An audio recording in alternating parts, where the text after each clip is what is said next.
Bonjour à tous et bienvenue sur ma nouvelle chaîne YouTube de Capitaliste. Sur cette chaîne, on va parler d'argent, de comment gagner de l'argent, comment le faire fructifier et surtout, le plus important, comment le dépenser. Car comme il a dit un jour un grand savant en économie, le secret c'est pas de gagner beaucoup d'argent, mais de savoir en dépenser.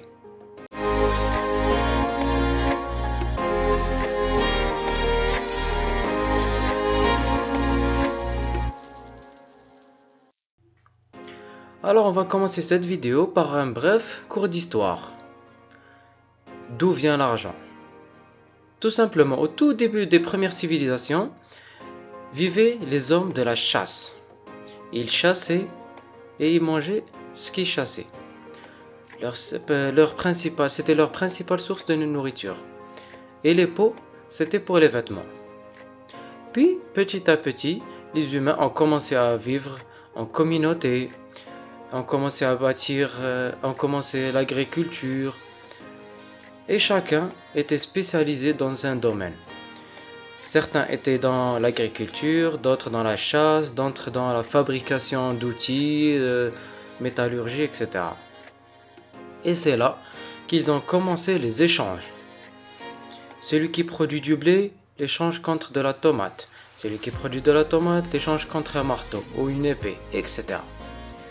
Puis on a commencé à avoir des difficultés à trouver le bon compromis. Celui qui a du blé par exemple veut un marteau, mais celui qui a le marteau veut des tomates, ne veut pas de blé. Et ça rendait les choses un petit peu compliquées. Alors ils ont décidé de choisir un produit phare qui sera accepté par tous. C'était un petit peu une monnaie. En général c'était le blé. Puis ça diffère d'une communauté à une autre. Puis ils ont découvert les métaux rares. Le bronze, l'argent, l'or. Et là, c'était la première vraie monnaie de l'histoire. Tout le monde pouvait acheter tout et n'importe quoi avec de l'or ou de l'argent. L'invention des premières pièces métalliques, c'était en Occident. C'était l'œuvre des Grecs d'Asie. Mineurs au 7e siècle avant Jésus-Christ, l'idée de frapper des pièces en métal précieux naît autour de la mer Égée, vers 650 avant Jésus-Christ à peu près. Et on a retrouvé des pièces frappées à Sardes par le roi Aliat II, qui règne sur la Lydie entre 610 et 560 avant Jésus-Christ. Puis ce sont les Grecs qui ont instauré un vrai commerce avec les pièces frappées et ont donné à cette dernière un vrai rôle dans la société. Puis les Romains ont copié ce système et ils ont créé leur propre monnaie. Mais puis avec les guerres, les dépenses militaires accrues du 3e siècle, ça a entraîné plusieurs dévaluations de cette monnaie. Car les Romains créaient de plus en plus de pièces de monnaie, ce qui a créé une inflation et donc une dévaluation de la valeur de leur monnaie. Puis au 4e siècle, il y a eu une réforme de ce système sous Dioclétien et Constantin, avec entre autres la création du solidus ou sou d'or, leur nouvelle monnaie. Puis ce fut le tour des Chinois, avec les lingots, les outils métalliques, ils utilisaient tout ça comme monnaie, etc. etc. Bon, on va arrêter là, parce que l'histoire est très longue. Vous pouvez trouver tout ça sur Wikipédia si vous voulez. Bon, puis après, beaucoup de gens se faisaient voler leur or par les bandits. Alors ils ont créé les premières banques sécurisées, qu'on appelait à l'époque les maisons d'argent, où les gens pouvaient entreposer leur argent dans des coffres ultra sécurisés qu'on ne pouvait pas voler. Et en retour, ils recevaient des bons qui définissent la quantité d'or ou d'argent entreposé. Et ces bons étaient utilisés pour les échanges.